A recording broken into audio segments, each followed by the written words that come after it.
اس کے معنی یہ ہے کہ غازی ملک اور جونا خان ہم سے مقابلہ کرنا چاہتے ہیں، ہمارا مقابلہ کرنا چاہتے ہیں، اپنی شجاعت اور دلیری کا سکہ بٹھانا چاہتے ہیں۔ معلوم تو ایسا ہی ہوتا ہے جہاں پناہ، لیکن منہ کی کھائیں گے، وہ ہمارا مقابلہ نہیں کر سکتے۔ اگر کریں گے تو شکست فاش ان کے حصے میں آئے گی۔ یقین تو ہمیں بھی ہے، لیکن کیا دلی کے مسلمان ان کا ساتھ دیں گے؟ ضرور دیں گے، لیکن اس کا توڑ ہمارے پاس موجود ہے۔ توڑ؟ کیا کہنا چاہتے ہو تم؟ جی ہاں، ہمارے پاس اس کا توڑ موجود ہے۔ 30,000 ہندو ہماری فوج میں بھرتی ہو چکے ہیں، اتنے ہی چند دن میں اور بھرتی ہو جائیں گے۔ دلی کے مسلمانوں نے اگر سر اٹھایا تو وہ کچل دیے جائیں گے، لیکن اس کا انتظار کیوں کیا جائے کہ جب وہ سر اٹھائے تب کچلے جائیں؟ ابھی کیوں نہ کچل دیے جائیں؟ ایسا بھی ہو سکتا ہے، بلکہ مناسب بھی ہے۔ بس تو فوراً کارروائی شروع کر دو، اپنے جاسوسوں کا جال پھیلاؤ۔ جس مسلمان کے متعلق یہ شبہ بھی ہو کہ دشمن کا ساتھ دے سکتا ہے، اسے موت کے گھاٹ اتار دو۔ ایسا ہی ہوگا جہاں پناہ۔ یہ باتیں ہو رہی تھی کہ چند فوجی ایک نوجوان مسلمان کو رسیوں میں جکڑے ہوئے لائے اور خاموشی کے ساتھ کھڑے ہو گئے۔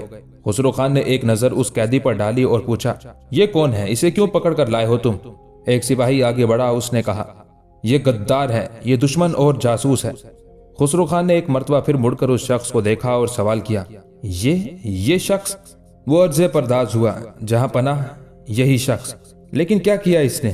ہم نے اپنے کانوں سے اسے جامع مسجد میں تقریر کرتے سنا ہے۔ کیا تقریر کر رہا تھا یہ؟ اس نے ایک پرجوش تقریر کی اور مسلمانوں سے کہا، تمہاری غیرت کو کیا ہو گیا ہے کہ وہ حرکت میں نہیں آتی؟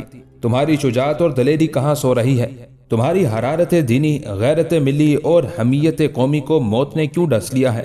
کیا اس سے بڑھ کر بھی کوئی حادثہ ہو سکتا ہے کہ ایک نمک حرام، غدار، غاصب اور بے دین شخص تمہارا حکمران، فرما روا اور بادشاہ بن بیٹھا ہے، اور تم نے بے چون چرا اس کی سلطانی تسلیم کر لی ہے؟ تمہاری تلواریں کند کیوں ہو گئی ہیں؟ تمہارے تیر بیکار کیوں ہو گئے ہیں؟ تمہارے نیزوں کو کیا ہو گیا ہے؟ تم کیوں نہیں کفن سر سے باندھ کر اٹھتے اور اس غاصب اور بے دین کی گردن قلم کر دیتے؟ خسرو خان کی آنکھوں سے شعلے برسنے لگے۔ اس نے نہایت برہمی اور اشتعال کے عالم میں پوچھا، اس نے یہ کہا؟ وہ فوجی بولا، جہاں پناہ اس نے اس سے بھی بہت زیادہ کہا، لیکن وہ الفاظ دہرانا میں مناسب نہیں سمجھتا۔ خسرو خان نے پوچھا، اور مسلمانوں نے کیا اثر لیا اس کی تقریر کا؟ وہ غیا ہوا اور اس کی تقریر نے آگ لگا دی۔ مسلمان جوش سے بے قابو ہو گئے۔ ایسا معلوم ہوتا تھا کہ اب یہ غدر ہو جائے گا، شہر میں بغاوت ہو جائے گی۔ جملہ حاضرین مرنے اور مارنے کو تیار ہو گئے، مسکراتے ہوئے۔ تو کہاں ہے وہ؟ کیا وہ مردان غازی اپنے شکار کو نشانہ کیے بغیر چھوڑ دیں گے؟ نہیں جہاں پناہ، انہیں مہلت نہیں دی جائے گی۔ شورش کا فوراً قلعہ کما کر دیا جائے گا، لیکن اس نے خود ہی ان لوگوں کو روک دیا بغاوت کرنے سے۔ کیا کہہ رہے ہو تم؟ اس نے عوام کو مشتعل بھی کیا اور پرسکون بھی کر دیا۔ اس نے بغاوت کی چنگاری روشن بھی کی اور بجھا بھی دی۔ اس نے شورش کی تلقین بھی کی اور امن کا سبق بھی دیا۔ کیا ایسا بھی ہو سکتا ہے؟ جہاں پناہ، اس نے حاضرین سے کہا، میں تمہارے اس جوش اور جذبے کی قدر کرتا ہوں، لیکن چند دن صبر کرو، ابھی میدان عمل میں اترنے کا وقت نہیں آیا۔ کیا آسمان سے فرشتوں کے نازل ہونے کا انتظار ہو رہا ہے؟ اس نے کہا، خاندان شاہی کے سب سے زیادہ جان نثار اور فداکار دو ہی شخص ہیں، غازی ملک اور جونا خان، اور یہ دونوں باپ بیٹے بہت جلد ایک فوج گراں لے کر پہنچنا چاہتے ہیں۔ جب ان کی فوجیں اس غاصب اور نمک حرام اور بے دین خسرو خان پر دھاوا کر رہی ہوں، اس وقت تم میدان میں اترنا اور اس کے نظام حکومت کو معطل کر دینا۔ یہ دوہری مار نہیں کھا سکے گا۔ خسرو خان بیٹھے بیٹھے یکدم کھڑا ہو گیا۔ اس نے کہا، کیا دلی میں ایسے لوگ بھی موجود ہیں؟ ایسا جاسوس؟ بگلی گھونسے۔ اور پھر وہ اس قیدی سے مخاطب ہوا، کیا نام ہے تیرا؟ قیدی نے کسی جھجک اور اضطراب کے بغیر جواب دیا، میرا نام حسام الدین ہے۔